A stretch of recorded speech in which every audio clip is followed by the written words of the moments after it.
Good evening, everyone. Can you please confirm if you can hear me?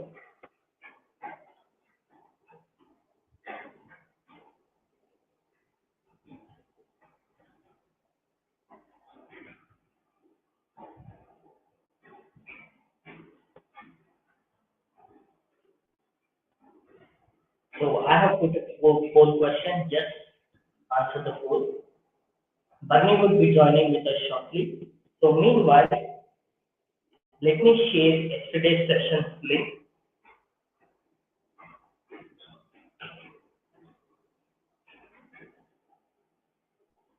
I know many of you are waiting for yesterday's session, replay of yesterday's session. So if you just give me a few seconds, I am going to share with you the link where you can actually watch the replay.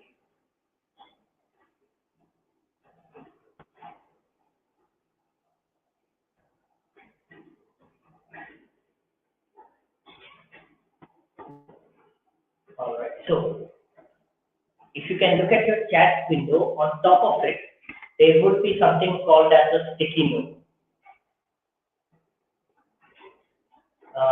Narmada and Ravika, are you guys able to hear me clearly, or is it still disturbing? Do you still hear any disturbance?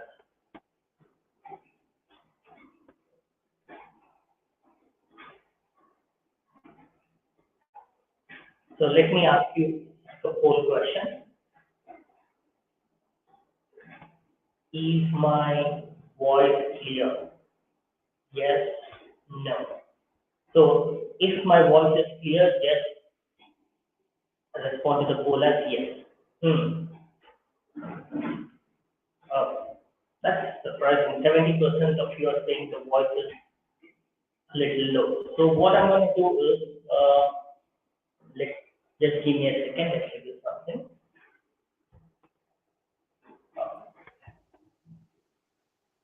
Bunny is back. Yeah, so I'm there. I'm here. So, yep, I think we will get started now.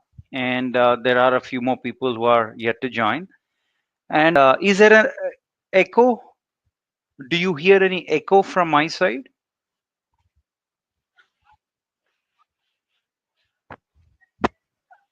I am sensing that there won't be any echo.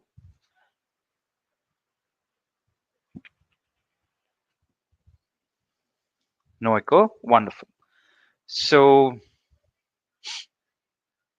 okay, sure, no problem. I'll take over. So this is the link.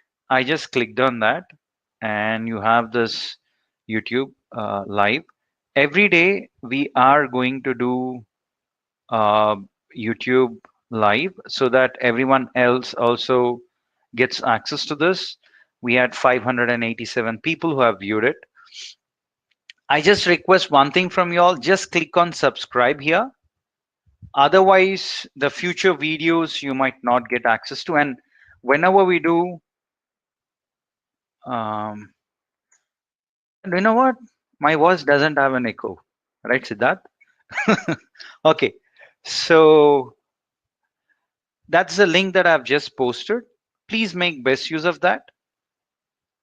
And please do subscribe so that any future, because I am going to do a lot of such sessions. And yeah, there is only so much of time that we have for the program, and we cannot extend that. But at the same time, we want to also give you the best, and this is the only way out for us. All right.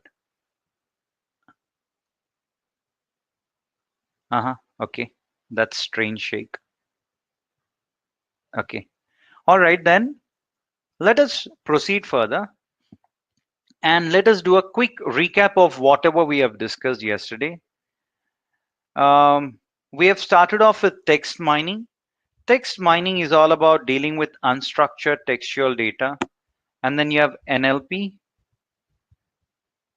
which is all about dealing with not just textual data, but also audio speech. Broadly speaking, there are two categories in NLP. One is NLU, which is natural language understanding, and another is NLG, which is natural language generation. And then you need to perform data pre-processing, which includes tokenization, parts of speech tagging, stop word removal, text normalization, named entity recognition, word sense disambiguation, singularize, pluralize, language translate, so on and so forth. Text mining is all about splitting the sentence into constituent words. There are three types predominantly: unigram, bigram, and trigram. If in n grams, if you have n value which is greater than 3, then we do not have so much of compute. It is time consuming and costly. You have regular expressions, text blob, keras. All these are used for various analysis. And text blob is a library within Python which is used for various purposes, not just tokenization, for understanding the polarity score, so on and so forth. I'll speak more about that. And then we have 5 different or various types of tokenizers. A few of the tokenizers here includes tweet tokenizer, MWE, that is multi-word expression tokenizer. Then we have regular expression tokenizer, white space tokenizer, word punctuation kind of tokenizer. Okay, and then you have parts of speech tagging, which is also called as post, parts of speech tagging T in that sense, right? Or grammatical tagging. Then we also have text normalization, which includes spelling correction, stemming. Within stemming, there are 2 methods: regular expression stemmer, Porter stemmer, and you have lemmatization. Right? We have to, I think, discuss from here. We have discussed until the different tokenizers. So let's proceed further and discuss from where we have left. And it might so happen that the number of sessions might get extended. Okay, that's one thing. All right. So all these are the things which we have already discussed, right? And then we covered the discussion until tokenizers and polarity plot. To speak more about these things, polarity plot, etc., I think I need to resort to another presentation, a project work which we have done for one of our clients. And I don't know, a few of you all might be aware because I keep showing this. Okay. And this is a project which I have done I was working with another company as a partner director. Now we parted ways, but then that aside, here, hmm, so you have, we have extracted the reviews from internet, from Twitter, from Facebook, from LinkedIn, and from Mouthshut, from various forums. And also we have taken their own feedback, this organization's feedback. They collect feedback from the students. They are also into trainings in the space of mechanical engineering, etc. And from March 2015 until June 2017, we have extracted the data and we have plotted positive words and negative words. Usually, what do you expect? Over a period of time, you expect this red color to subside and you expect your green color to be more prominent. But that is not the case here. It has a right mix of red and green until the end for all these 2.5 years or 2 years, 3 months to be precise. That means something is going wrong. What is it that is going wrong? For this, we have done polarity plot. What polarity plot does is, your text blob, by the way, has this. This polarity plot actually will, get the data and Sharat, there is some background noise, I believe. Let me just give me a moment for reference.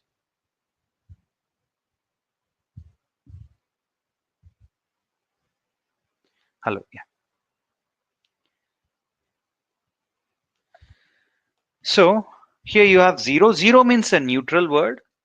Any line above zero is like a positive word. Okay, it's positive.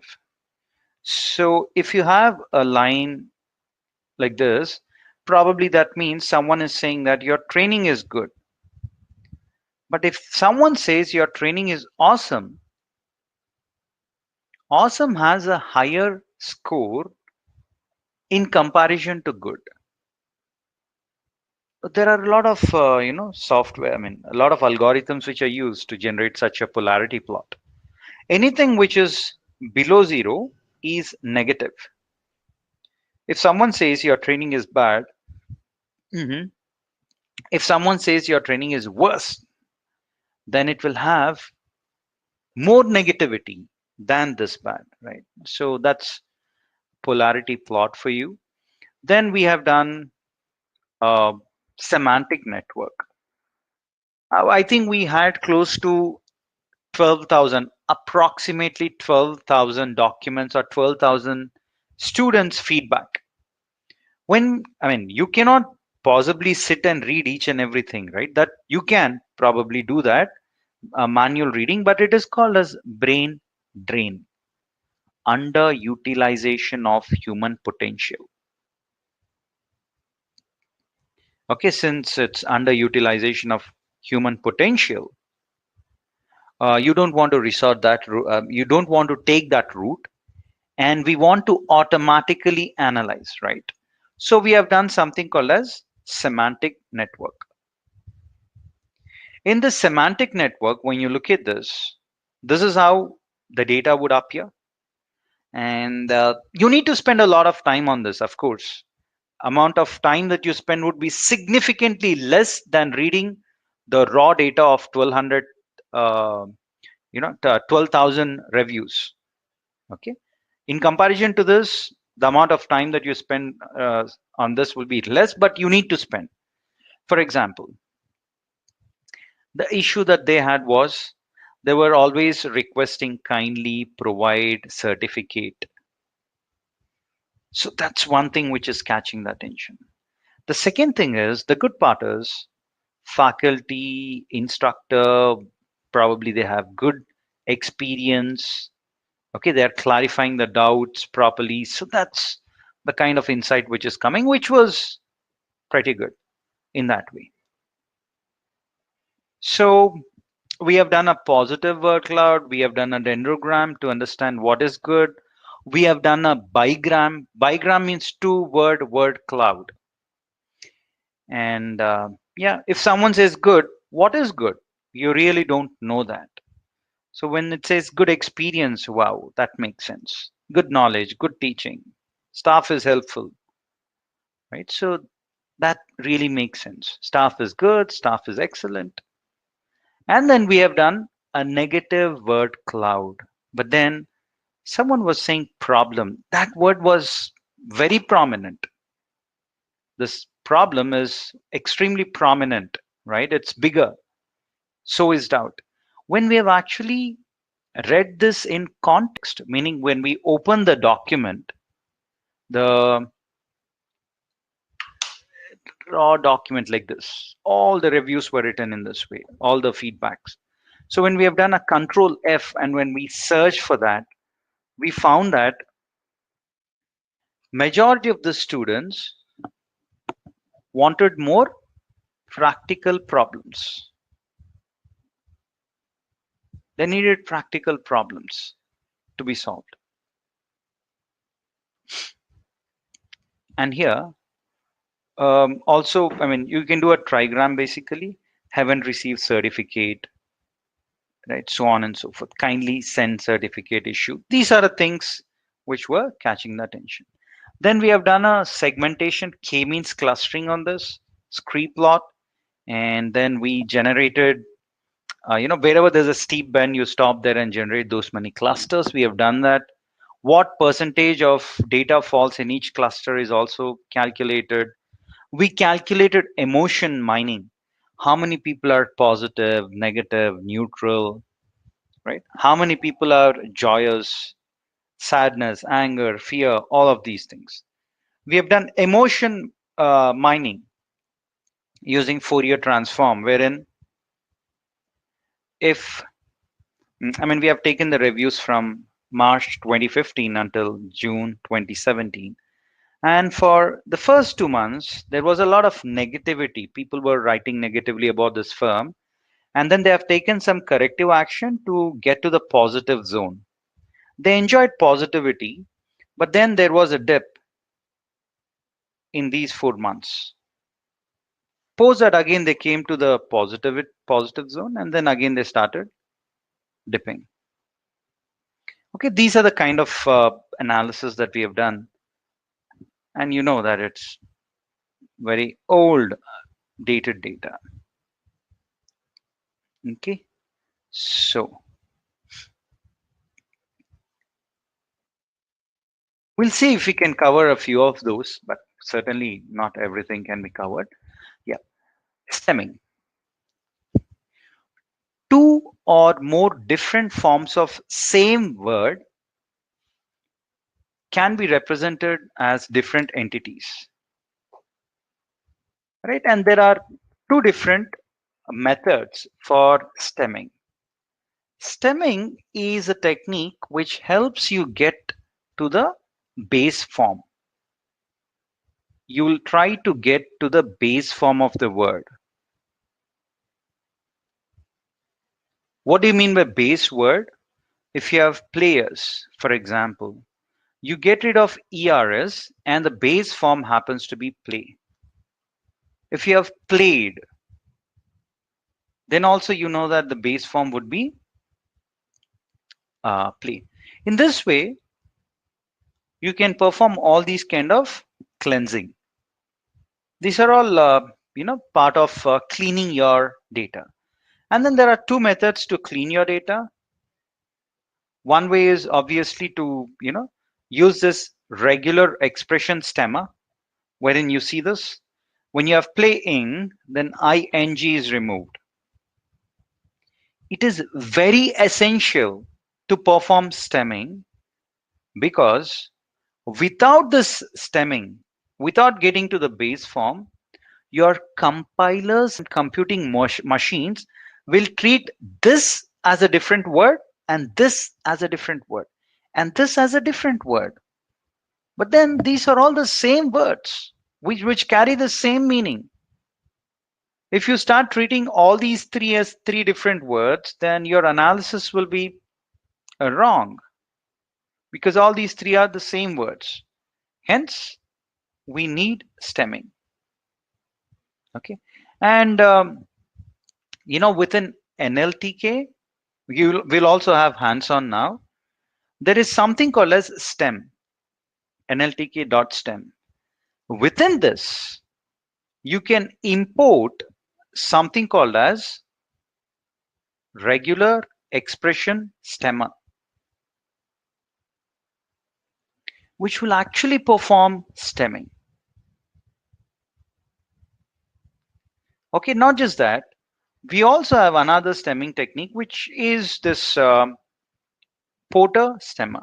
Of course, there are many, many other stemming techniques, but this is one of the most commonly used technique.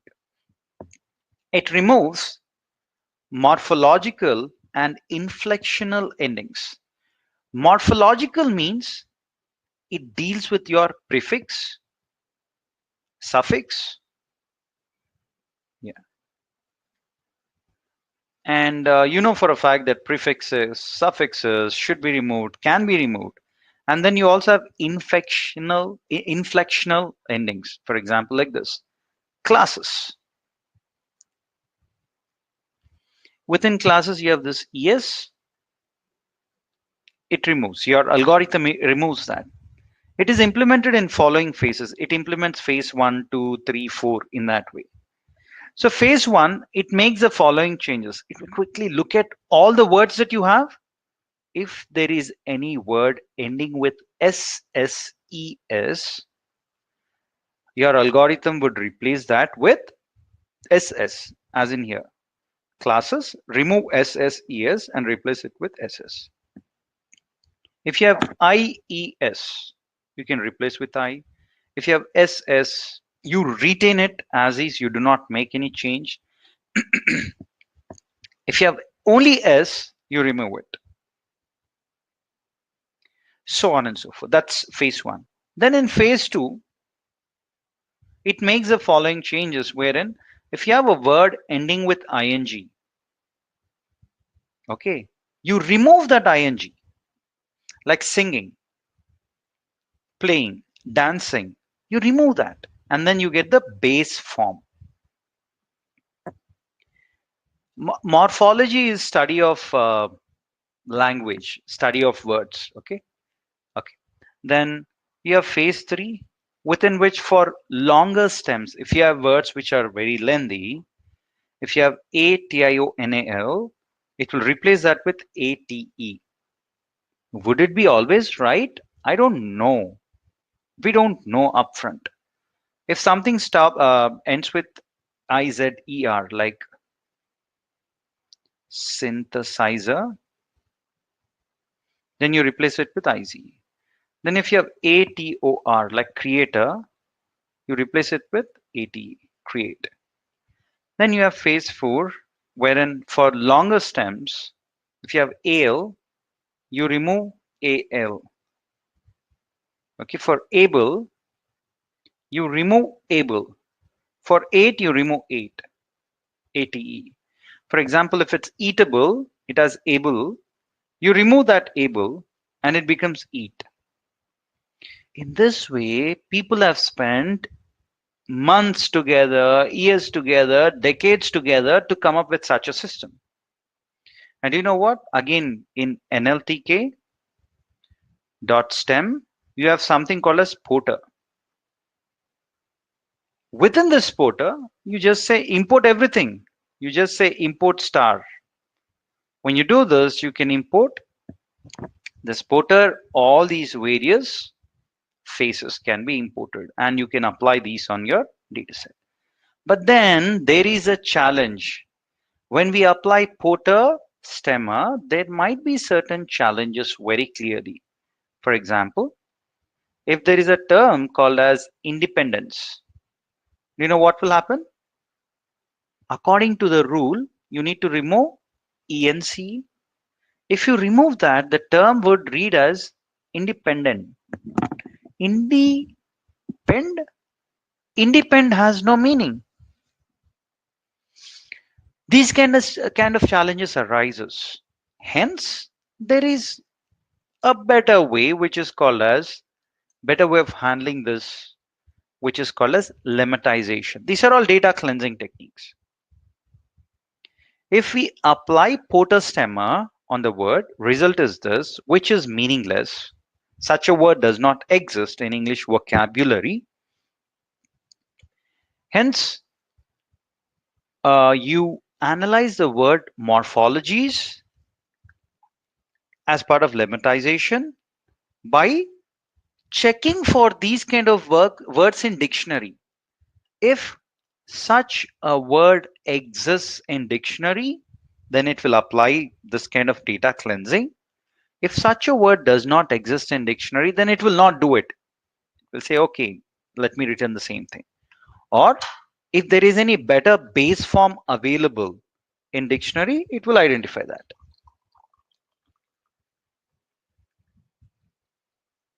Okay, this is how it works. Okay, and then let me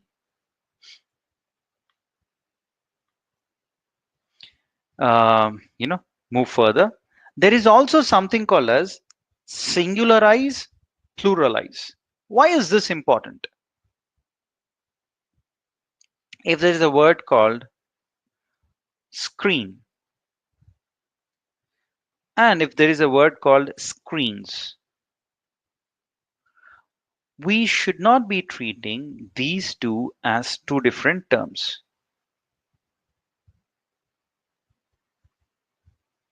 Singularize, pluralize. We cannot treat these two as same words.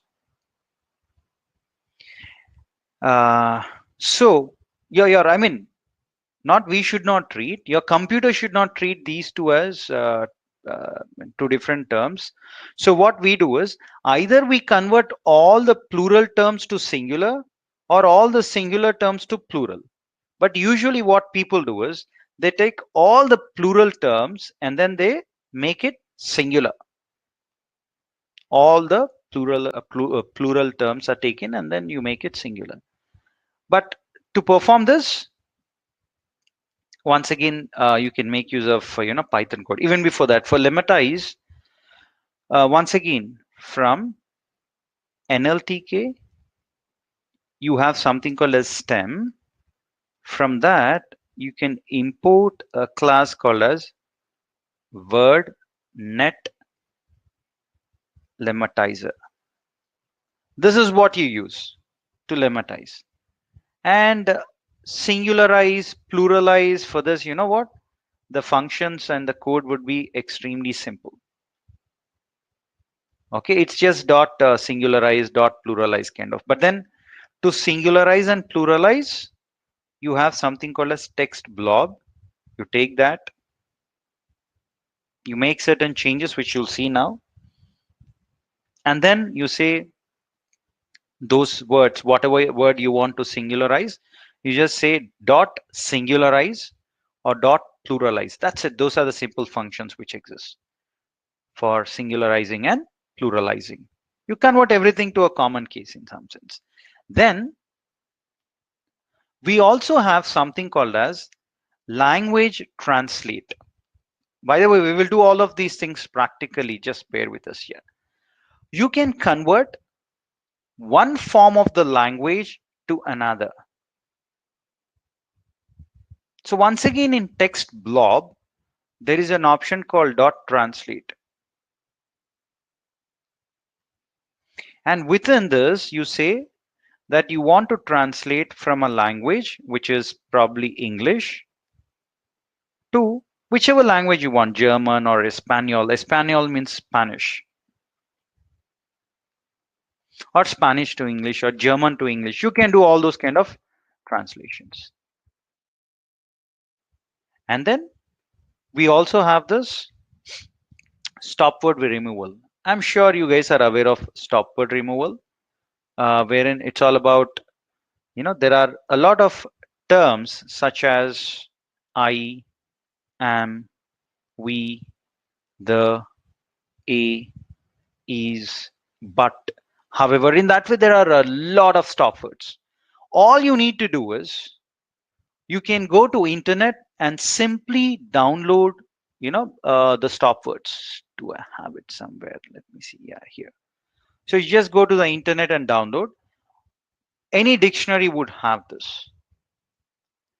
You can create your own custom uh, stop words, or you can just supply this inbuilt function.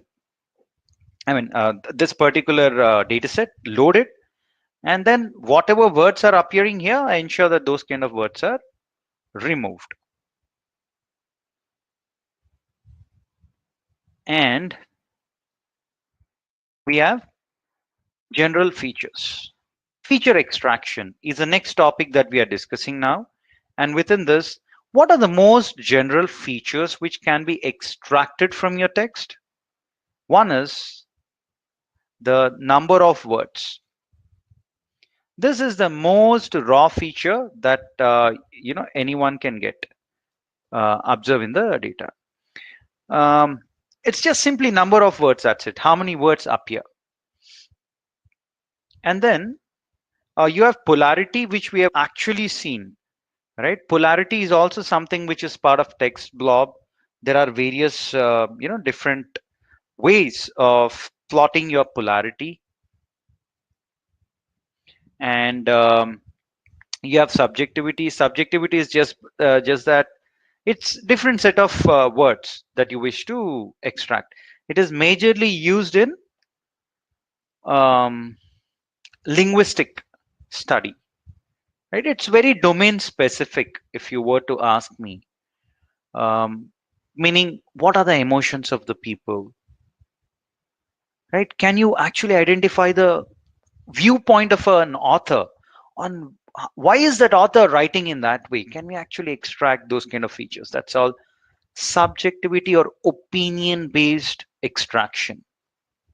It's one of the linguistic features or textual data related uh, features that one can extract. And then we have bag of words representation. This is also pretty straightforward, and then I'm sure a lot of you all are already aware of that. Let me see if I can open the, what is this? Mm,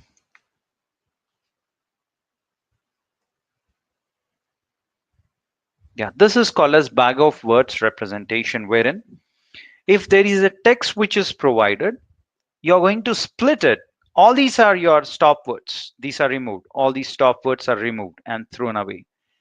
And of course, stemming also happens wherein you have players and plays, and the base form of that is play, which is appearing one time here and another time here. The word men is appearing twice, once here and man, singular, plural. World is appearing once, stage is appearing once, so on and so forth.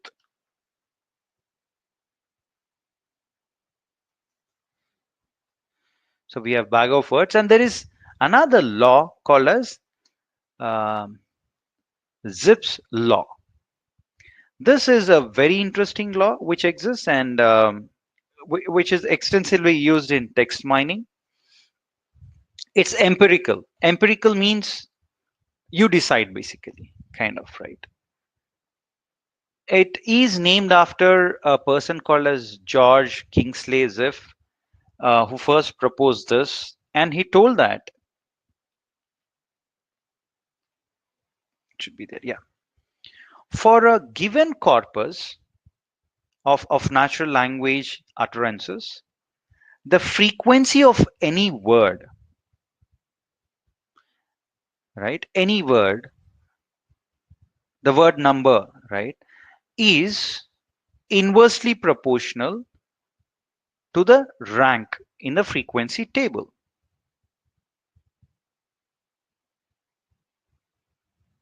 Okay. For example, what do you think is the most frequently occurring word in English language? Obviously, it'll be the or etc. These kind of terms,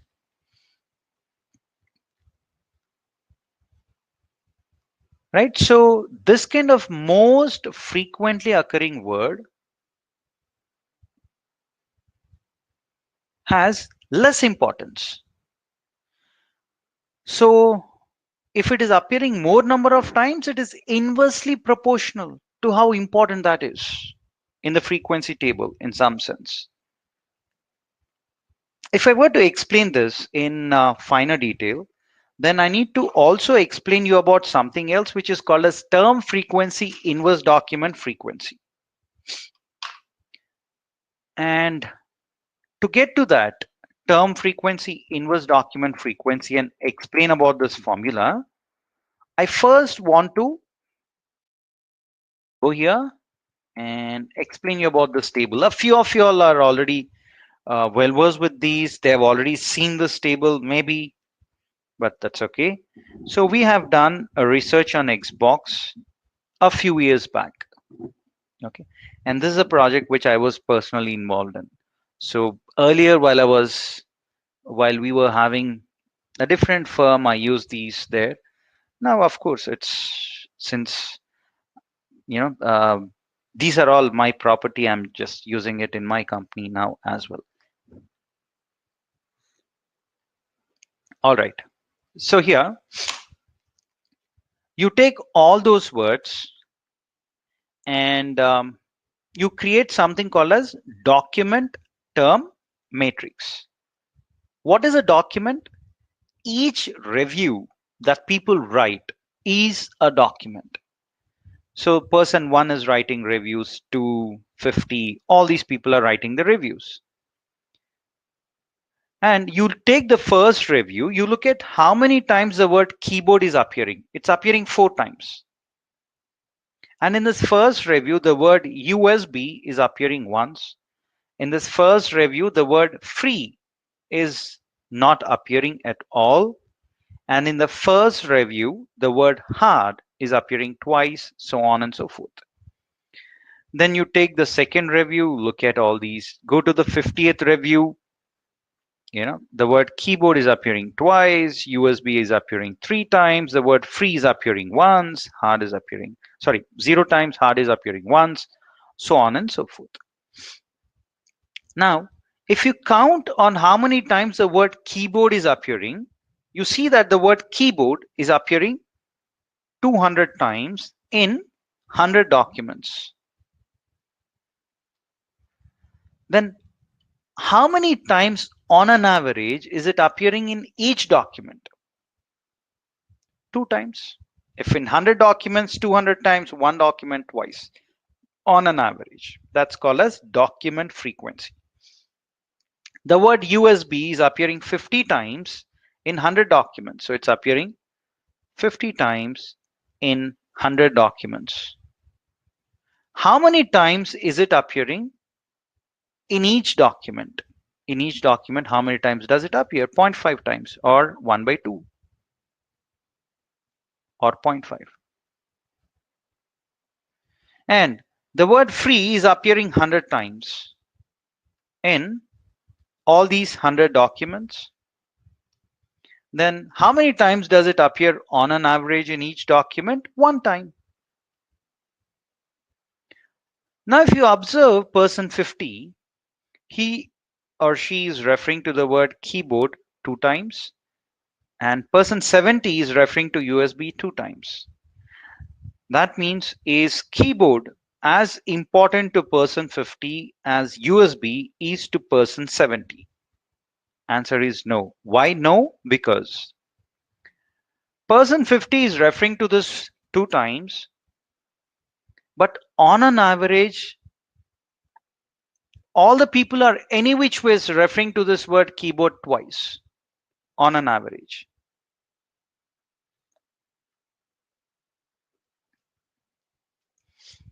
Okay, here also it is twice. So this guy, in comparison to on an average, is only referring to it 1 time. Everyone is referring 2 times. You have also referred 2 times. So you are same as on an average. If you look at person 70 here, who is referring to the word USB 2 times, on an average, USB is referred to only 0.5 times, half. On an average, people are referring half times USB, 0.5 times on an average. Okay. So here 0.5 plus 0.5 plus 0.5 plus 0.5 will give you 2. That means person 70, when he refers to the word USB twice, it is 4 times important in comparison to on an average.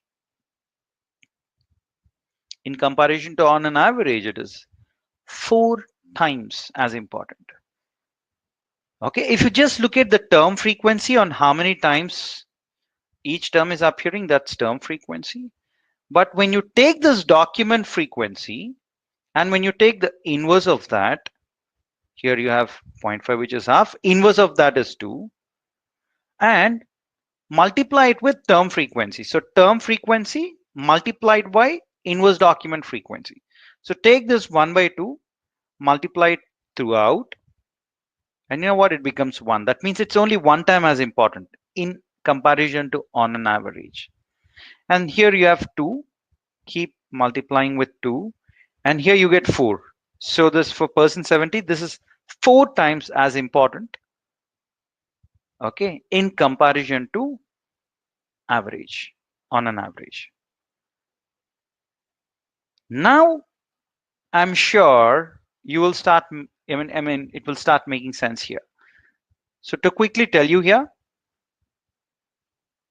is it not working once again? Sorry. Let me, yep, done, it's working. Okay, here,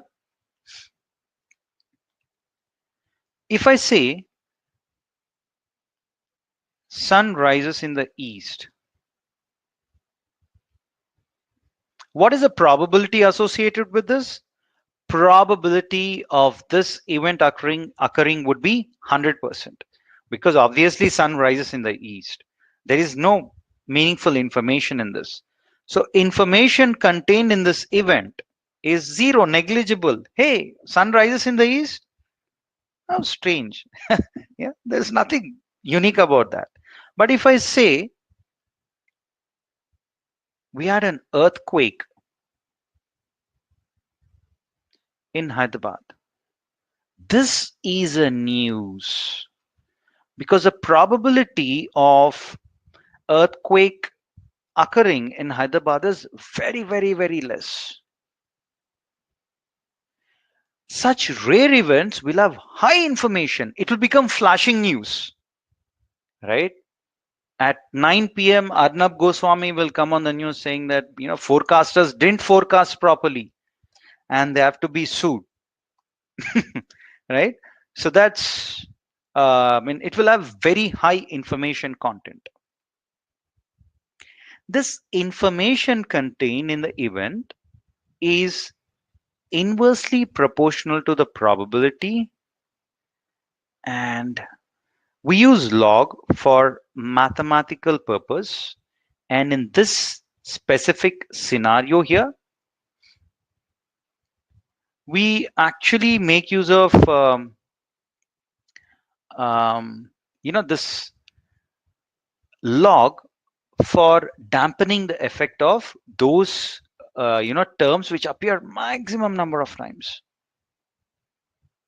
For example, if you just take log of, say, how many times the word a appears.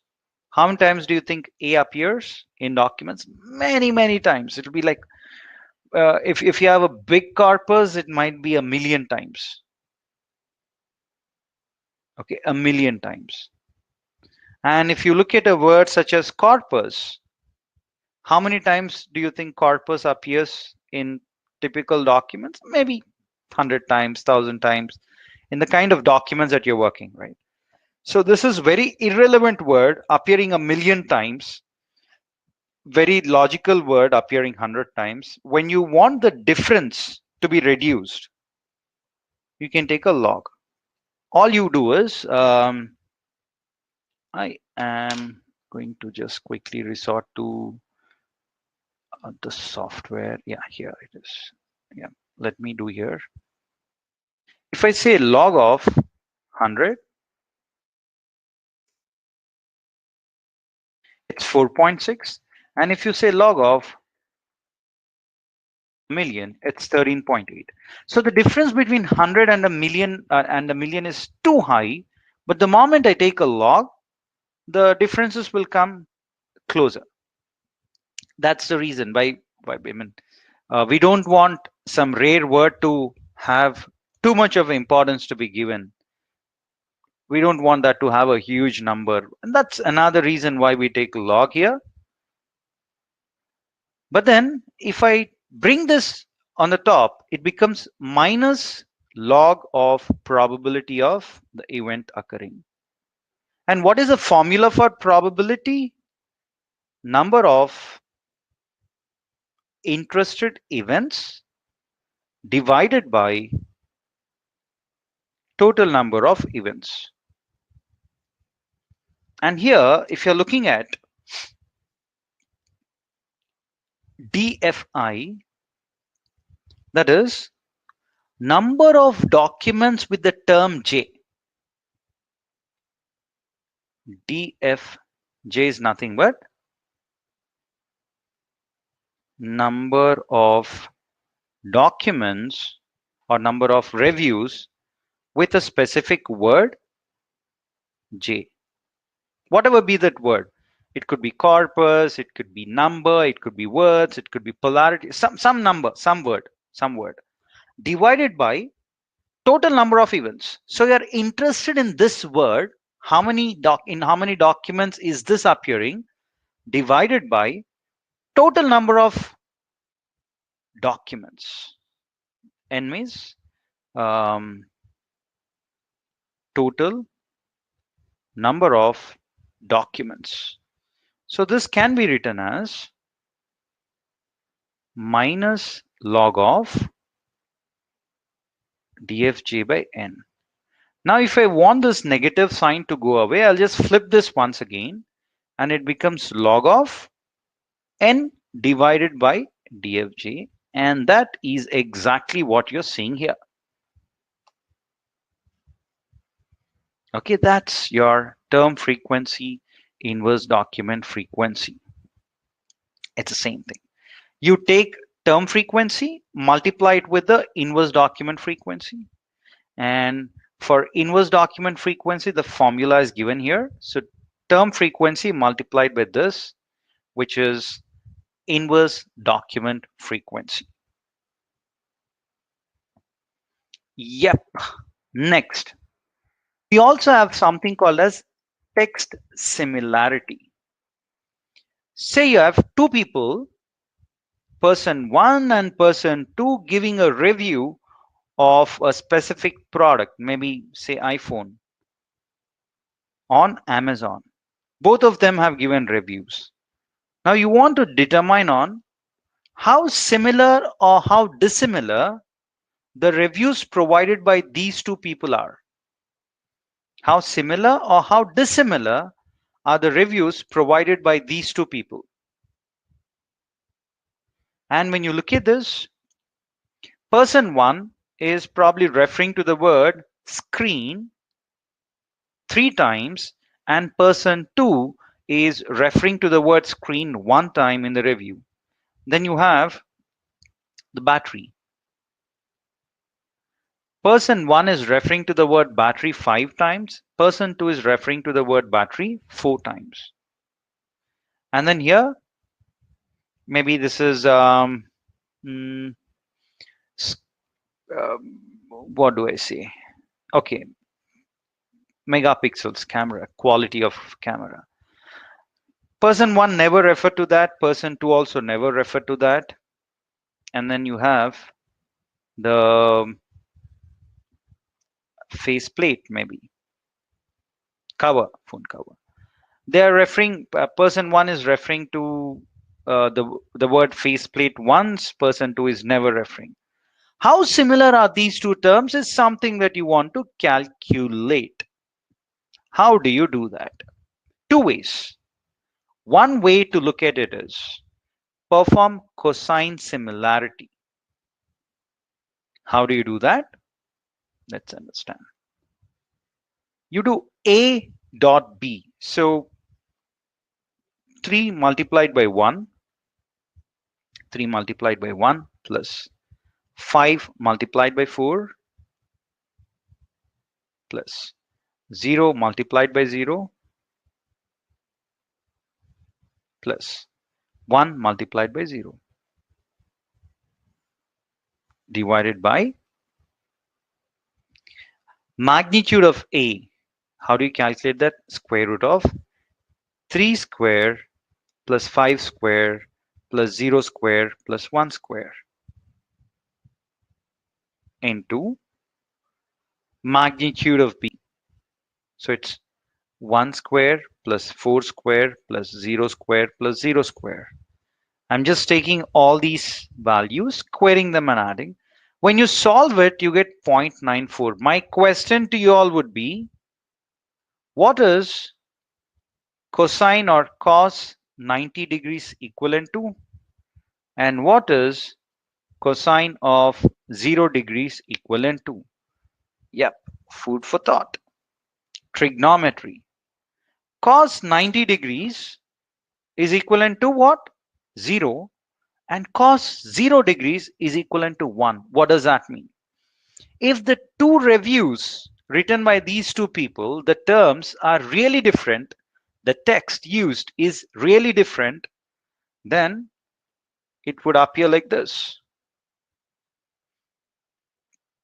with 90 degrees. You have A and then you have B,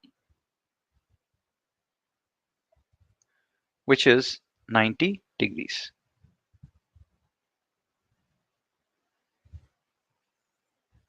And then cosine of 0 degrees means you have this A and on top of that you have B. That means there is no angle. Angle is 0 degrees. Means these two are extremely similar. Cos 0 degrees is 1. So if you have a cosine value closer to 1, that means the two documents are very similar. You can actually do something called as document similarity analysis. Say you have two papers written by two people. How do you determine whether these two are same or not? In fact, if you want to do a quick plagiarism check, right, you just run it through this, do a simple cosine similarity. If these two documents have a value closer to 1, that means someone has copied from this. Yeah, that's how you calculate cosine based similarity. Then we have something called as Jacquard similarity. This also helps you find out the similarity between two terms. For example, if I say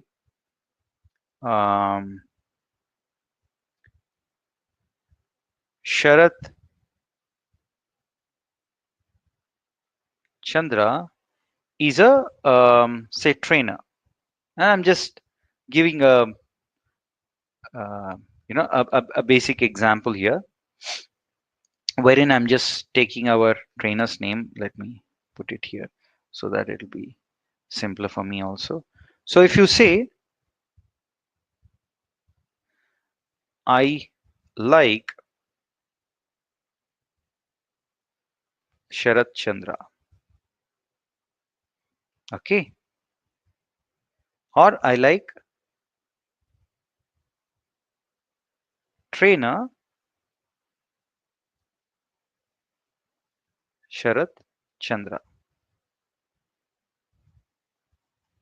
This is say first document, and the second document says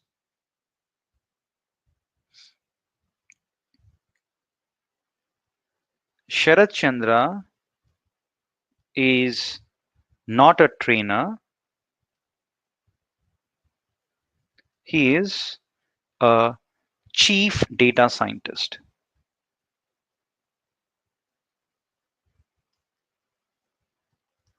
Okay, now to calculate Jacquard's similarity, the formula is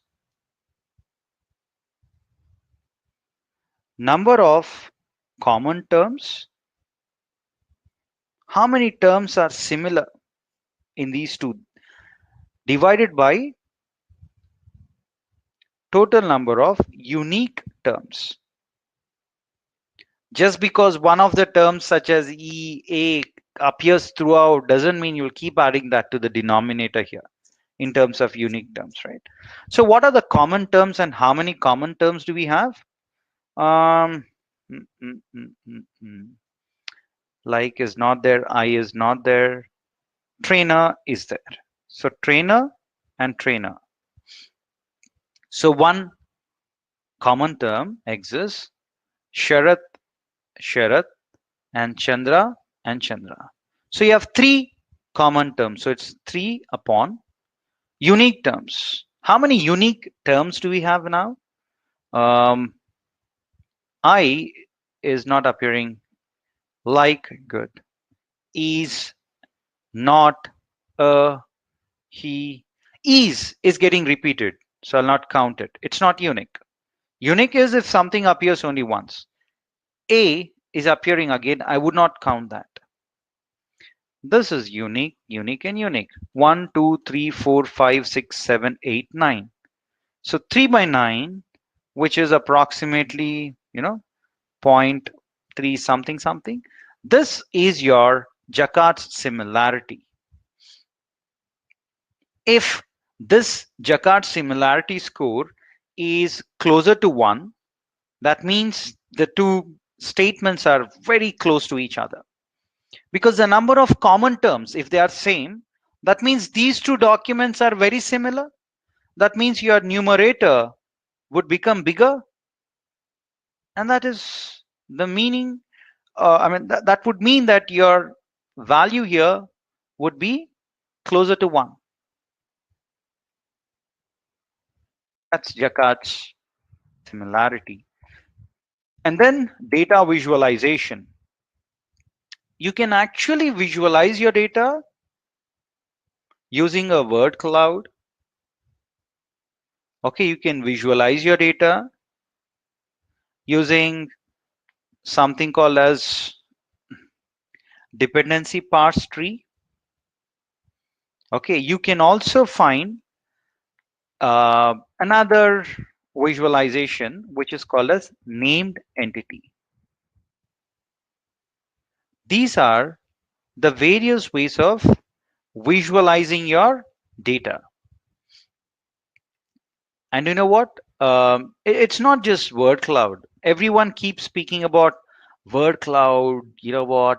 You can very easily, um, visualize the data. Of course, you can. I have no doubt on that. But then we have various other techniques also which are used to visualize your data. And one such way of visualizing the data is by looking at the dependency parse tree. For example, if I say Sharad is a trainer and chief data scientist, for example. So you're taking the entire sentence, you're saying that this is noun, and then again you'll move on to this. What is this? Probably some article or something, and then you go on in that way. Then here you'll have trainer. Trainer is maybe again noun. So noun, again some connector, noun. In that way, if you can represent something in a tree format, that is called as dependency parse tree. This is also something that you guys are going to learn. Okay, and then we also have something called as named entity. Named entity is pretty straightforward, friends. What it does is, um, you know what, if you have all the human names, persons, it is going to give a different color, all blue color to this. Then if you have all these kind of filler words, etc., it will probably color in a different way. If you have all the country names, all the country names will be given a different color. That is how it works. Okay, all the other visualizations. Yeah, I think it's time up. And then from the NLP pipeline, how do you build a pipeline and how do you run an NLP project is something that we are going to discuss tomorrow. And now I'm sure you all would be needing a break. So let us take a quick break for quick 5 minutes only because we have a lot to cover. So it's approximately in India, it's 9:02. Please be back by 9:07 and we are going to have practical session using Python. Yep. Please take a break and please come back.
Hey everyone, good evening.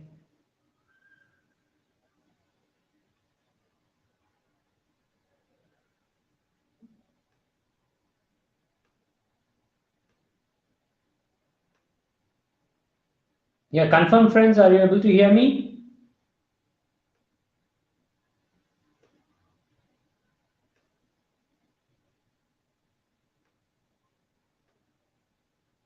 Please confirm if I'm audible or not. Okay, yeah, I'm audible, right? Wonderful. So you're able to see the screen, you may. If not, then yeah, please, you can put your message.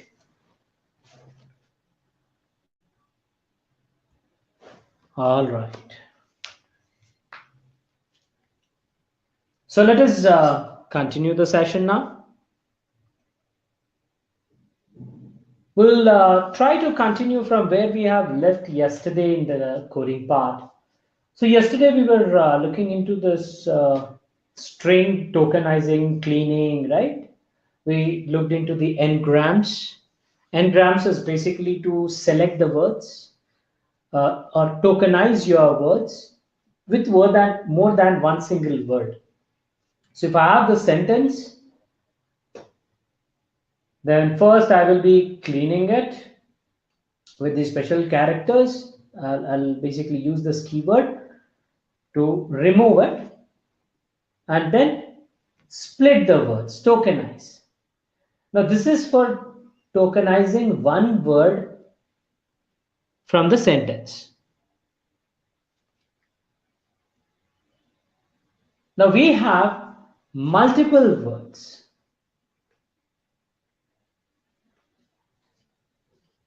We can take multiple words together and we call that as n-grams, right? So we have seen this yesterday. There are three ways to do multigram or n-gram.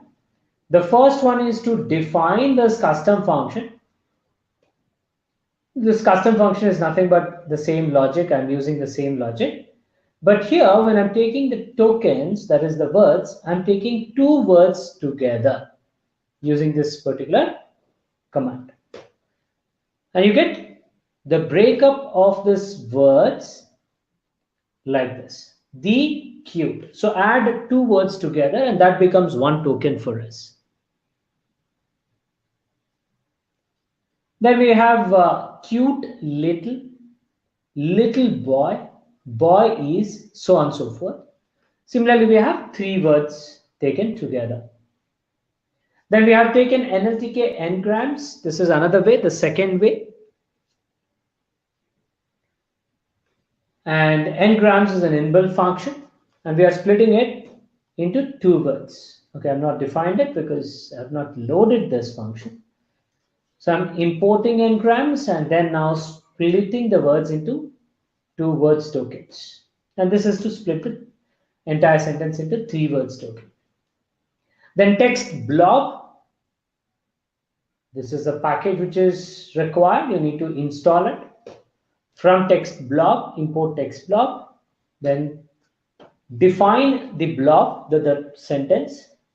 And using n-grams. So we are going back to NLTK logic only. Okay, we are trying to take NLTK library functions. So blob.n-grams, where n is equals to 2 and n is equals to 3. Next, we've also seen that Keras function or Keras library can also be used for tokenizing. And this is required when you are working with deep neural networks specifically.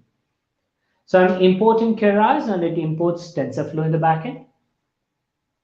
And then using text to word sequence, we are going to split that sentence. Then we have also text block, we have also seen n-gram, bigram. So here I'm just saying words. I'm not passing n-gram, but I'm saying words. And it's going to split the tokens using single word. Now there are various other tokenizers that we can use. These are the different tokenizers. Tweet tokenizer, MWE tokenizer, regular expression, white space, and word punctuation. Tweet tokenizer import from NLTK library and then define your tweet tokenizer here. You're giving a variable called tweet underscore tokenizer. And the function we are using is tokenize. And you just pass the text data here. And it is going to split your data like this. It's tokenizing even the special characters, apostrophes, every bit of your special characters are also tokenized. Now, multi-word expression. So you want to have multiple words treated as a single token when you are tokenizing. For that, we use this particular MWV tokenizer, and you can declare what are the pair of tokens that you might want to combine. So here I'm saying Republic Day. So these are the two different words which I want to treat them as a single word. Similarly, Indian Army. So I'm defining these two multi-word expressions and I want them to be treated as single word in the sentence tokenization. And we've got Republic Day, but we have not got Indian Army. It's not added as a single token. Now that is because we have seen that in the sentence, if you look into the sentence, we have Indian Army apostrophe. So in my sentence, there is an apostrophe after army, whereas here you are declaring only army. So army apostrophe and army are different, two different words, right? So it's not able to identify a pattern, hence it is not adding these two. Now I'm going to replace that apostrophe with no word at all. Nothing would be there. So when I do this, now you can see it is going to add Indian underscore army. So it is treating these two different words as same word. So that is your multi-word expression. Then we have regular expression. This is generally used when you have special characters and all that, and you are defining these keywords.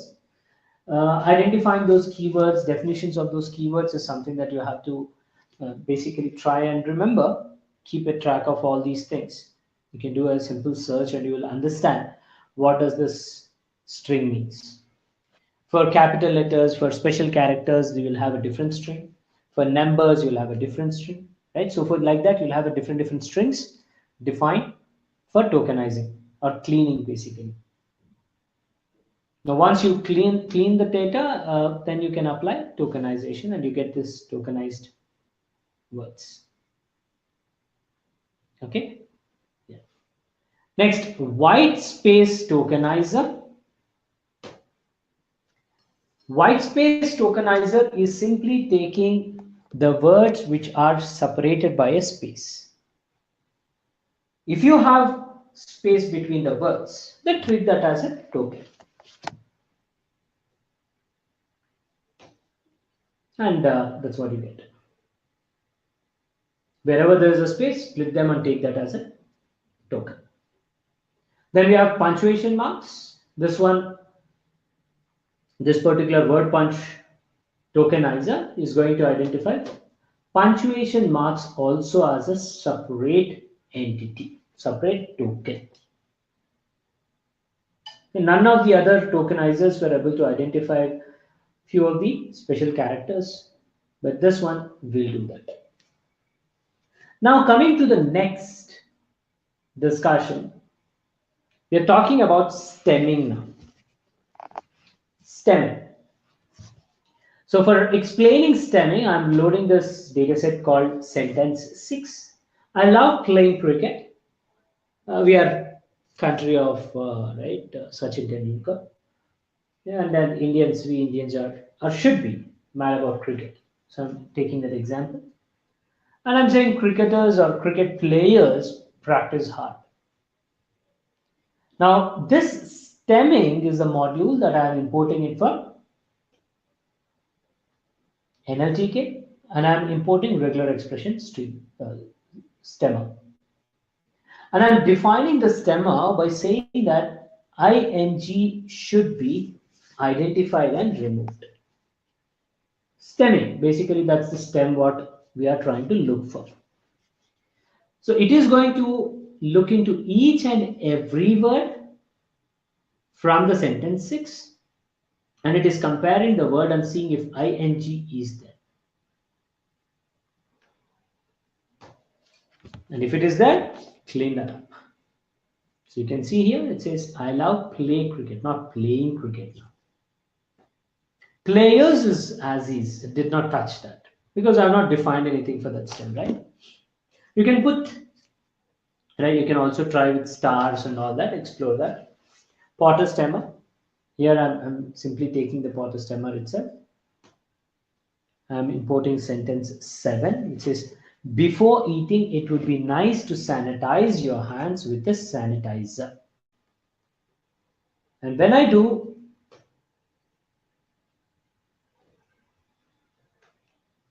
yeah, this Potter stemmer, I've imported that and I've defined that as ps underscore stemmer and executing it. You can see what it does to the word sanitizer and sanitize. So it's simply splitting the word into stem and leaf words, and all those leaf words are filtered out.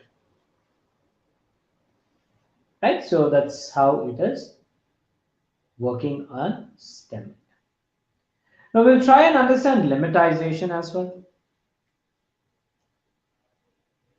Lemmatization would look into the dictionary meaning.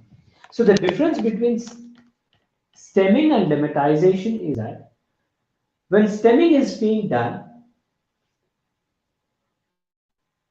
it just tries to remove the leaf word from the stem word in stemming. It doesn't look at the dictionary meaning. Whereas lemmatization, it looks at the outcome and sees whether there is a dictionary meaning to the word or not. If it is there, only then split. Otherwise, not required. So these are the libraries I have imported, and I'm importing WordNet lemmatizer here into lemmatizer, defining a new sentence called sentence 8, and joining that.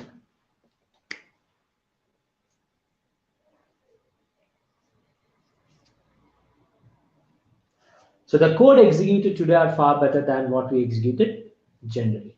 What did what did this lemmatization actually change?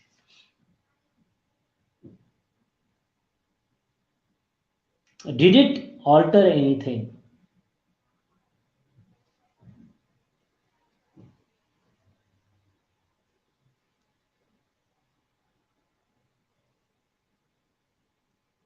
It altered only this codes to code, because it has got the same meaning, right? Codes and code in this particular context, it has the same meaning.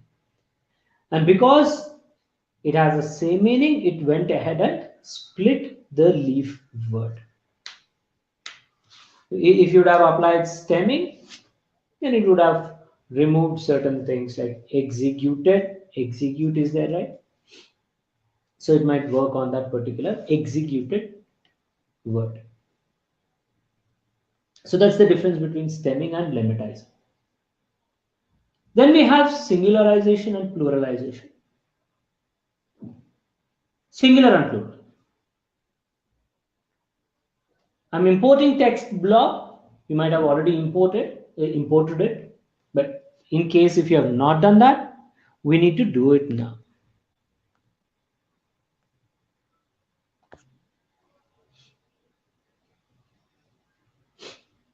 So here I'm using this tongue twister. If anybody is familiar with this tongue twister, you might want to practice it once again now. I cannot pronounce it at the fastest speed. I cannot do that. I'll try once again now here. Let me try. She sells seashells on the seashore. Okay, got it right. So let me tokenize that first using text block function dot words. I'm tokenizing it. And these tokens you want to identify singular word. You want to singularize it. Which word I'm trying to singularize? Sea shores, not seashores. It is seashells. The value which is at the location 2. So 0, 1, 2. So we are singularizing it. I did wrong click. Sorry. I need to press F9.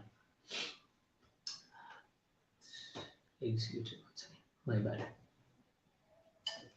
Yeah, tokenized, and now, yeah, look at it. Seashell. So initially it is seashells.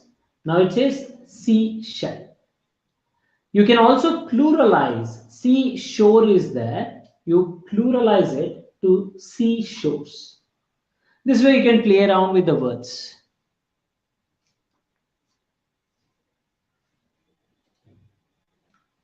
Then we are using translation. From text block, import text block, you import it. And this is Spanish. I first define the block, and then on that text content that I have, I'm translating it from language Spanish to English. Very good.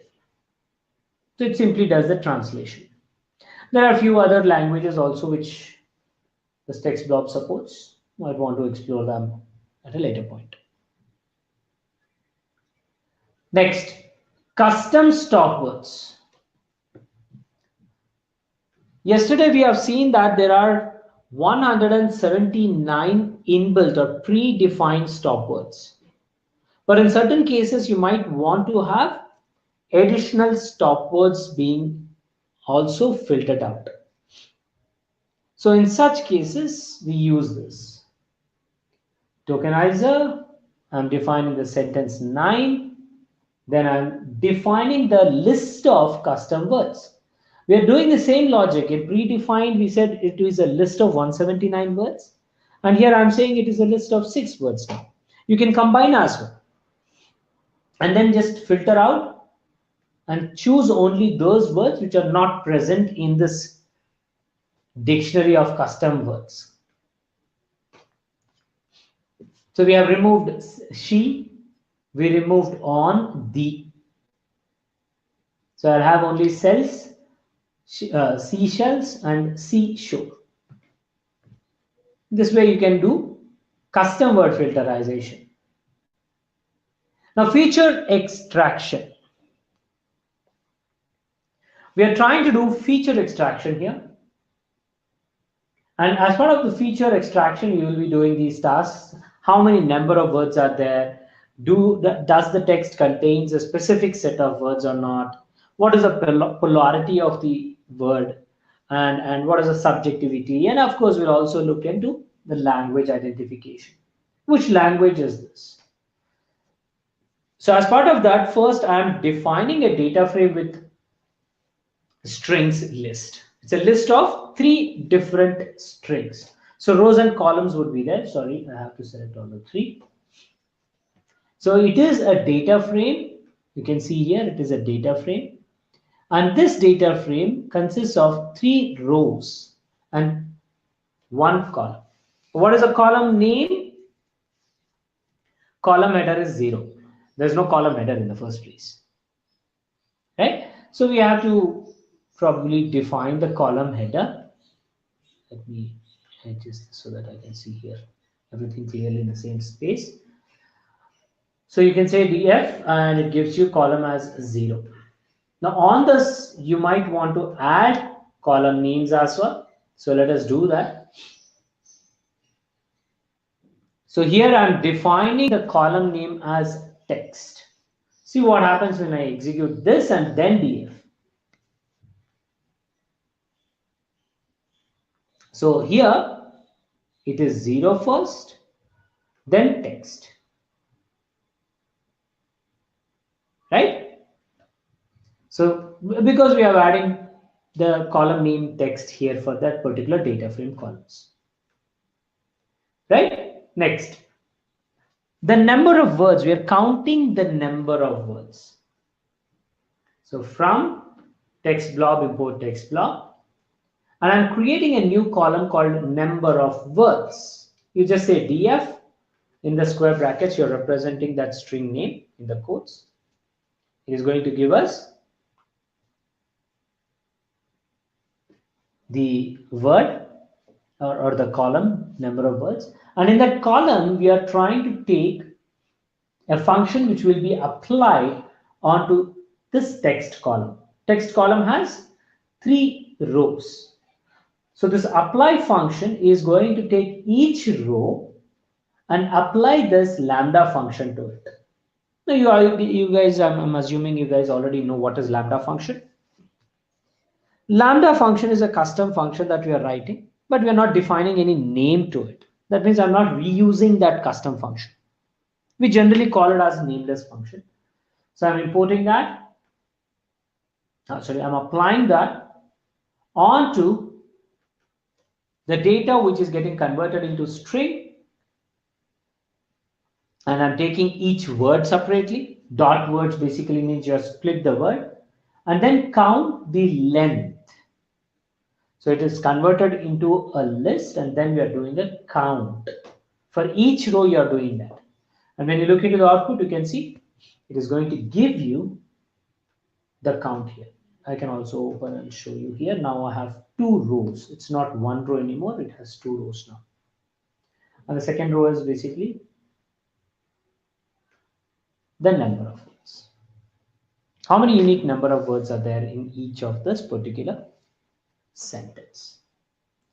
Then we also can perform verification of a specific set of words. So I'm detecting WH words presence. And I'm giving a WH words name. You can search for any custom names, custom words. So first define it as a set, right?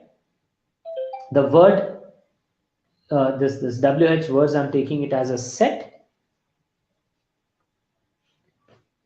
And then I'm applying that set here for comparison.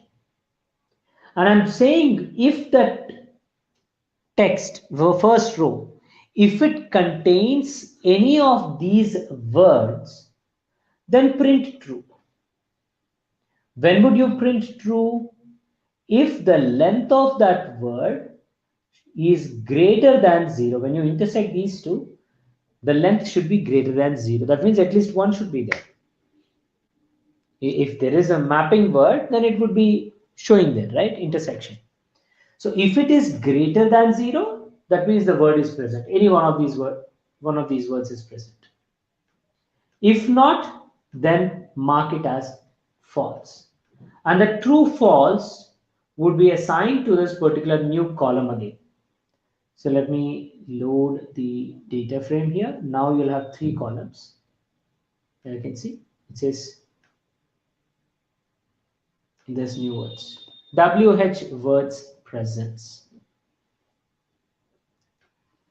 So that's your new column. Now let's check polarity. Polarity is used for the strength of the sentiment of each word, right? Like we have just heard, good has a positive vibe to it, but awesome has a very, very positive vibe to it, right? So the impression these words create have different impacts. So we want to measure that impact using polarity.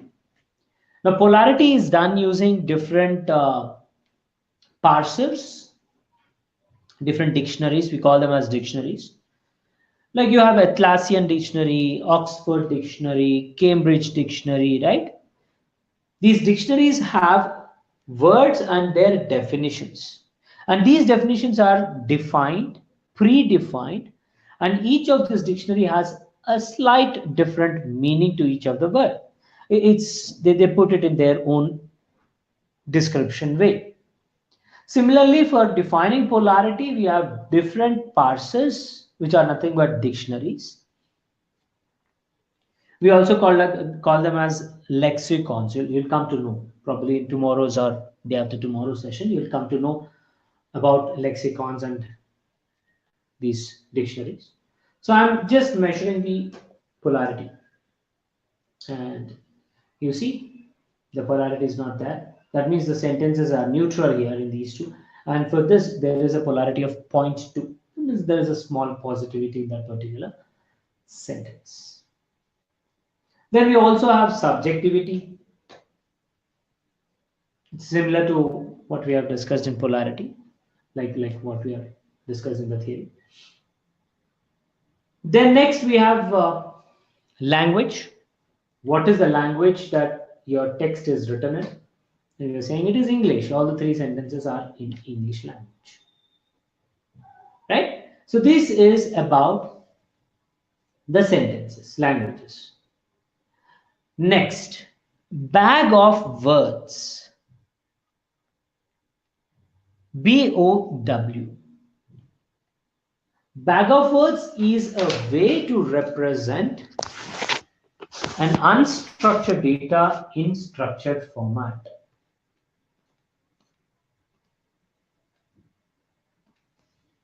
So we are discussing data science concepts, right? And in data science, we have machine learning, and another subject, or I should say, a branch of data science is deep learning. Now, machine learning is a concept which is being implemented onto the data which is in structure format. Like you have learned about regression, right? It can be applied, or regression technique can be applied, if your data is in a proper table format. That means it has predefined model, description, explanation for each of this particular variable. Right? Table representation. X, and then we probably have Y. What is this data? What is this data? Everything is clearly explained. We call it as data model. Now, if your data has this formal data definition or data model, then you can directly apply your mathematical function or mathematical concepts onto this data. And you can try and derive that y is equals to f of x equation. Now, what if your data has no structure? When I say no structure, it can be text data, like what you're seeing here. It doesn't have any formal definition here, right? And similarly, you can have images, text, etc. Videos, speech, the audio.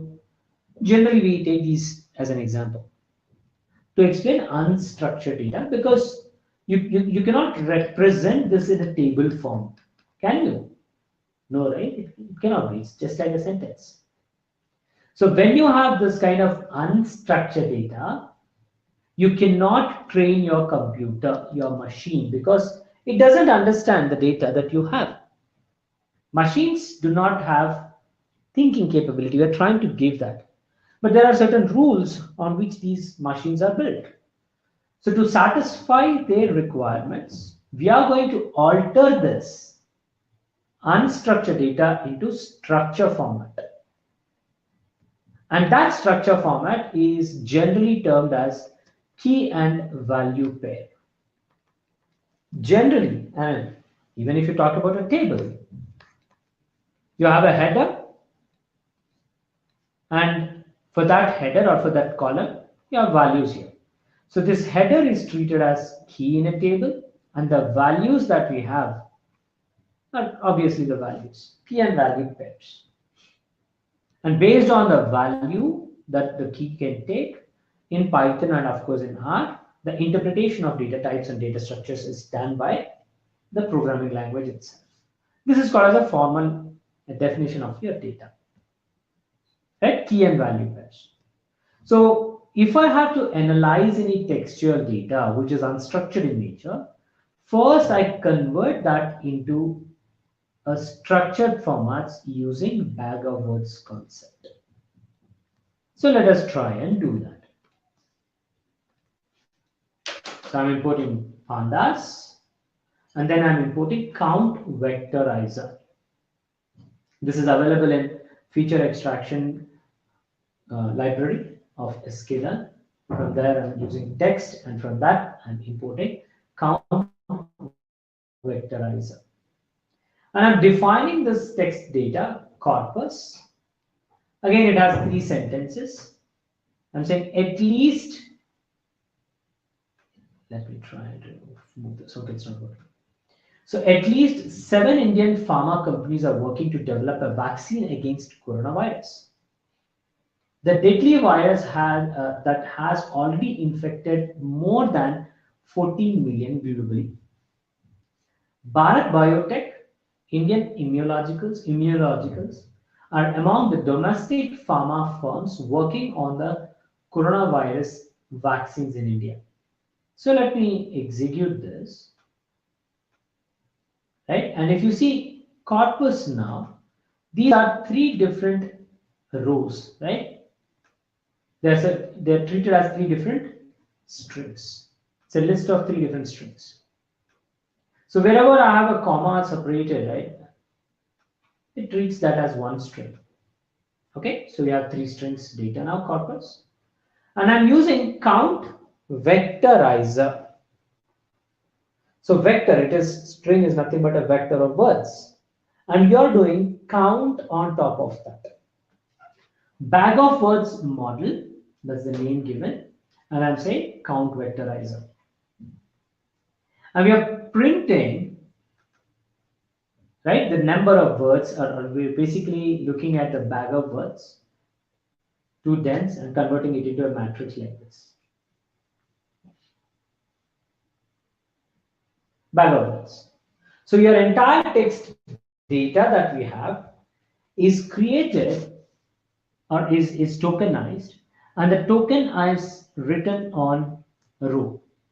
So token 1, token 2, token 3, token 4, so on and so forth. Token is nothing but the word. And I'm seeing whether the word is present or not. The word is not present. Next, second word, is it present or not? Yeah, it is present, so on and so forth.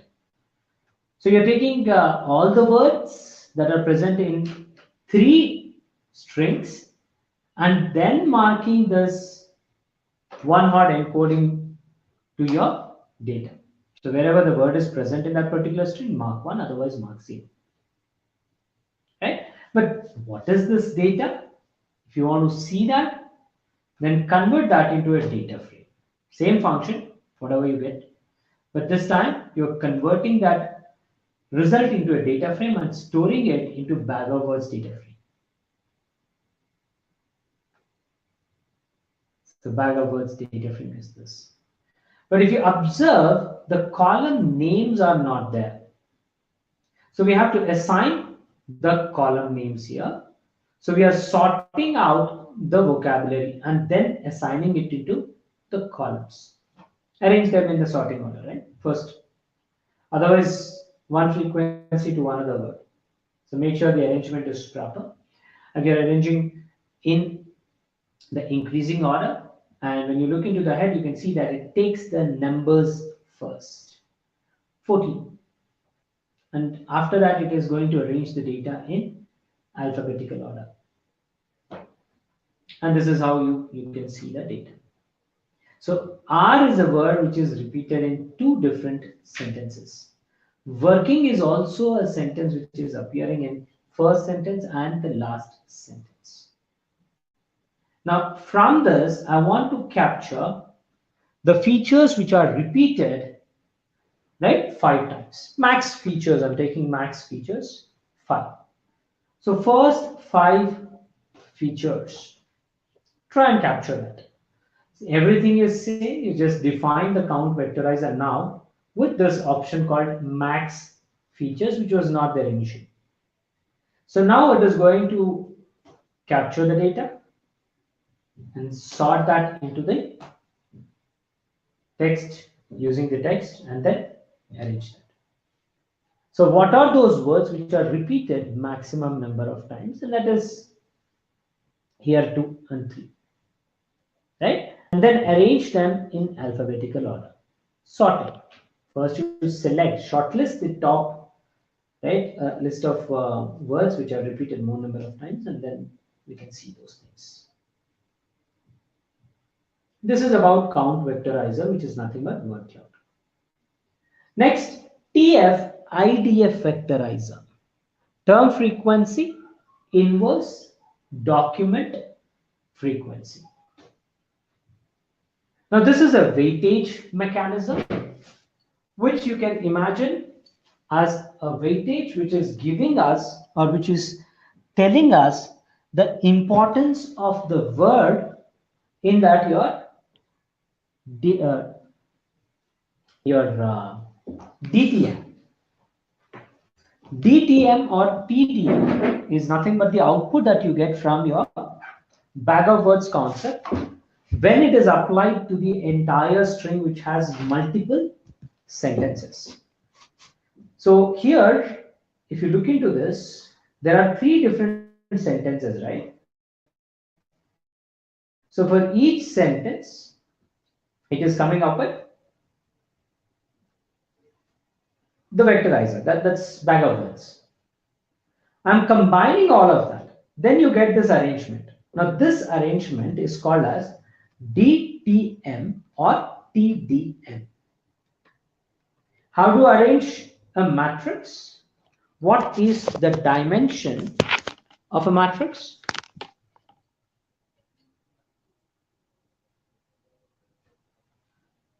No one? Okay, text blob is not importing in my Python. You have to use pip install, Mohammed. First you have to get that package installed. Remember the pip install command? Do that first. Make sure your text blob package is installed, and then you will be able to import it. Okay. Nobody remembers matrix multiplications and matrix concepts, is it?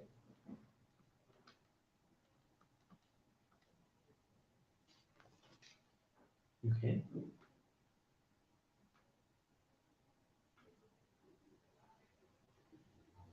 What happened? Nobody is responding.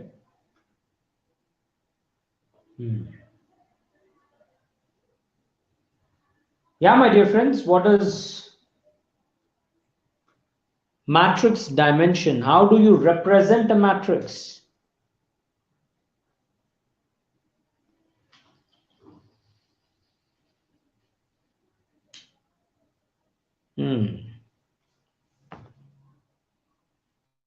Oh my God. Come on, it took so much time to respond that. The dimension of any matrix is represented as rows and columns.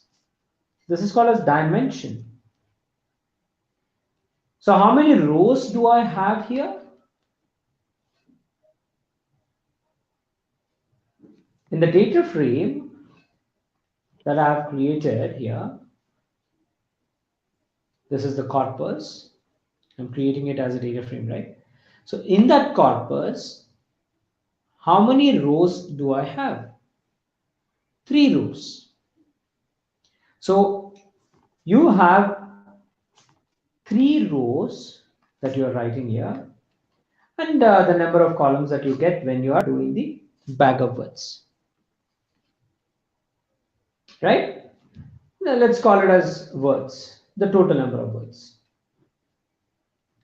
So you're saying rows by columns. Now what are these 3?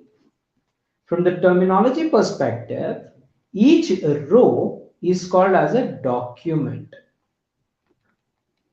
And this word is also known as term. So this arrangement that you are seeing is called as DTM. Document term matrix. If I transpose this, what would I get? Matrix transpose. If I transpose DTM, what would I get?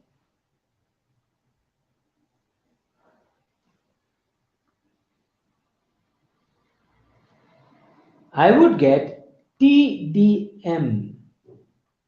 Exactly. Your rows becomes columns, columns becomes rows. TDM. Right? So that's your vectorizer. I mean DTM, sorry. Now on these words, rather than just counting the frequency, we will try and give the weightage using this TF-IDF vectorizer. So let us try and do that. Some additional history behind the term TF-IDF vectorizer or TF-IDF concept.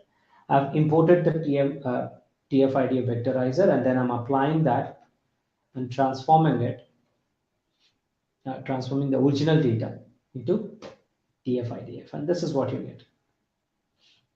It's printing the values. So this is your first list, right? Rather than just 1, 2, 3 frequency, it is giving a weightage. Now, if you want to learn about more, then save this into a data frame, then sort it based on the header and then print the header. So these are the total, and just like what we have done in the previous case, here I'm going to select the top features, 5 features. And these are the top 5 features. You can just compare it with the previous one that we have. Yeah. Are coronavirus Indian the working? Same, R word coronavirus Indian the working, but if you look at the number, it is a lot less now. It's right, very, very less. So this is how we apply TF-IDF. Next, we have text similarity. Probably I'll not do this today. You might want to understand the cosine-based similarities and all these calculations. Before we proceed further, it makes sense for you to actually understand the theory. So sine theta, you know, right? Sine theta, we just now discussed. Do you remember the sine theta, cos theta values? Okay, let me ask this. What is cos 90? Yeah, friends, what is cos 90 degrees? Yeah.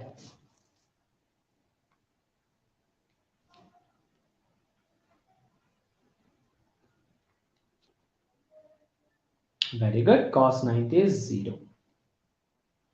What is cos 45?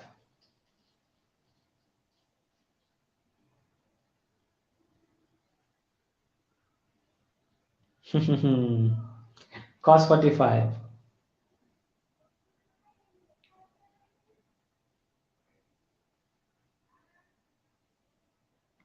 1 by root 2.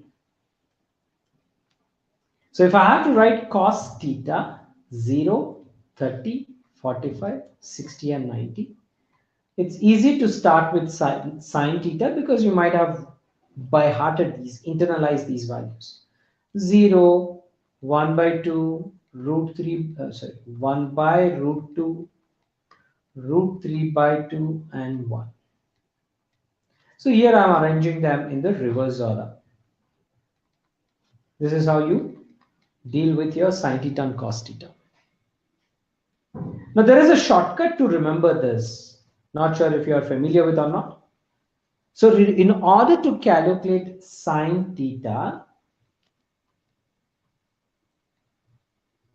I'll apply a small logic. I'll first write the numbers in sequence. So this is 0 degrees, 30 degrees, 45 degrees, 60 degrees and 90 degrees, right? This is the, yeah, this is basically the degrees, the angles between the vectors that I want to calculate here. So I'm going to write in sequence the numbers 0, 1, 2, 3, 4. Then I would divide this by 4. Each value I'm dividing it by, max is 4, so by 4. And then I apply square root to it. If you do that, you get sine theta values. Sine theta is 0. 1 by 4 square root would become 1 by 2. Square root of 4 is 2. Right? But yeah, this is 1 by 2. So you will have 1 by square root of 2. Then here 60 degrees, denominator becomes 2, fine. But numerator becomes square root of 3. And here you'll have 1. Now this is a simple shortcut to remember. And once you have sine theta, cos theta is just reverse of that. And I'm pretty sure you are familiar with tan theta. What is tan theta?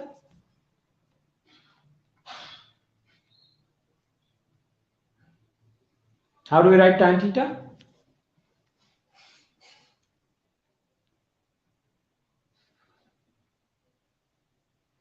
Sine theta by cos theta. Sine by cos is tan. So this is 0. This is 1 by square root of 3. This is 1. This is root 3. And this is infinite. Not defined.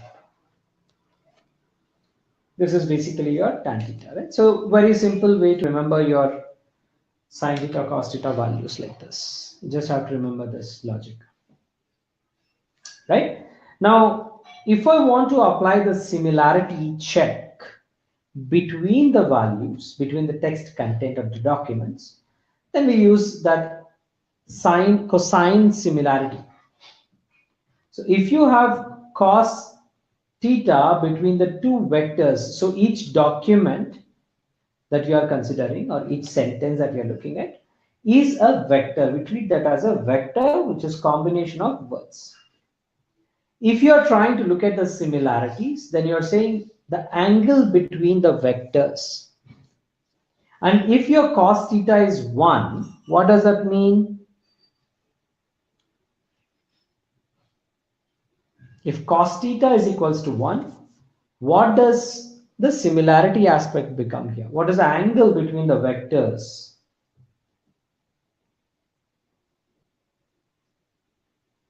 What is cos theta? What, when you say cos theta equal to 1, what is theta here? Cos table.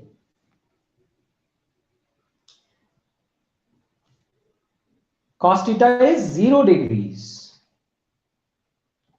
0 degrees means the angle between the two vectors is 0 degrees, which basically means they are similar.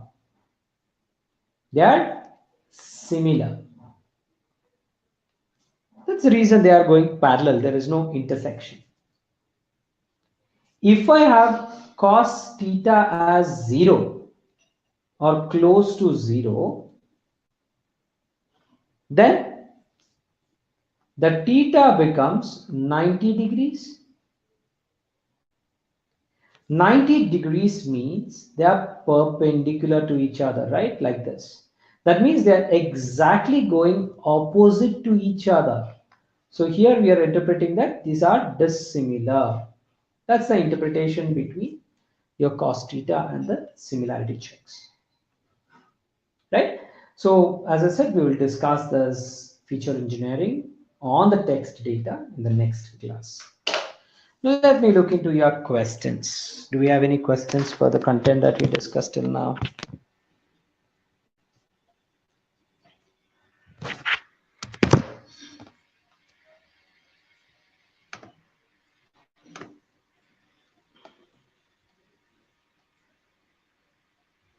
Okay, wonderful, no questions. That means the concepts are pretty clear for you people. Good. Okay, that's it. That's all I can see. All right. So let us look into the attendance now. Give me a second. I will be taking up the attendance. Oh, sorry. This is the session where we don't have attendance. Fine. All right, guys. Any questions? You can post your questions. If not, then fine. We can proceed. No attendance, Junaid. You can proceed. Yeah. All right. Yeah, Arvind, these things will be there loaded into the YouTube channel, and access to these private videos would be given to you. Shantanu, what did you post? I didn't understand.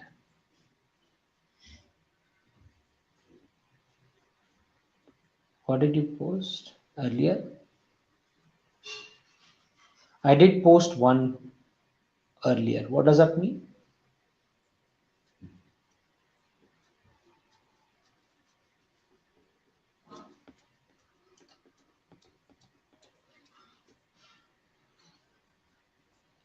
No, Tanuj, they will be there. It's not for deleting. Sure, Arvind. Let me check. So today's and yesterday's both, I will get it right properly loaded and make sure that you'll get the access. The link for these sessions would be there in LMS. But yeah, the videos, once you click it, it will go there to YouTube. So your LMS will have that. So probably tomorrow morning you can check that. You should have the link. Sir, I did post a question area. What is that question? I couldn't see that, Shantanu. Could you post it again? I think it says a limited set of questions only here in the window. Post your question again.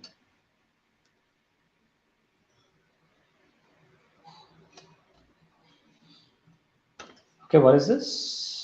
Pravesh. Yeah, YouTube link. Okay. Oh, yeah. Yeah, thanks, Pravesh. So this link is already there, but this link will be basically posted into your LMS. Yeah. All right. Thank you.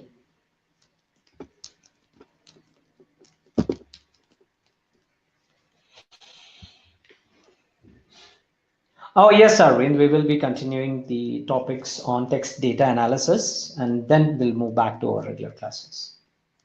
Yeah, so next 2 days also we'll have NLP. This basic validation would work in VB as well, little complex, but would work, right? VB, you're talking about Visual Basics, Shantanu? If you're talking about VB, then sorry, I cannot comment on that because I have zero knowledge on that tool. I don't know what are its capabilities as well. But I think, I mean, is it designed to work with text data? That's something that you have to see.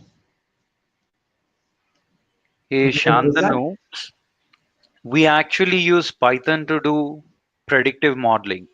Okay. And VB, Excel, macros do not do any predictive modeling. So if you do these things in Python, it'll be a natural progression towards building predictive modeling, text classifiers and all that. Tomorrow you learn that. Yeah. So don't go take that route. And if the data amount of data is 100 MB, did you ever try opening Excel, or did you ever try writing macros on a 100 MB Excel sheet? Your Excel would crash, right? So don't take that route. Yeah. Sharath, hope you were able to hear me. Yes, Bernie, I'm able to hear you. All Yeah, right. yeah. Wonderful. All right, All guys. right. Thank you so much. Please subscribe to our YouTube channel so that you may watch the videos. And a few of your questions, I think by oversight, I missed. I just was checking this. This videos won't be deleted, Tanuj Gupta. Yesterday's session is here. Let me share the link Yeah, with yeah. you. Bernie, I have addressed that. The Okay. link is already there. Yeah. These Okay. questions I have taken. All right. Yeah. All right, friends. Thank you. Yeah, Shantanu. That's okay. We will see on how we can discuss more. Yeah. Thank you all. Yes, bye. All right, guys. Yeah. Good night. Take care.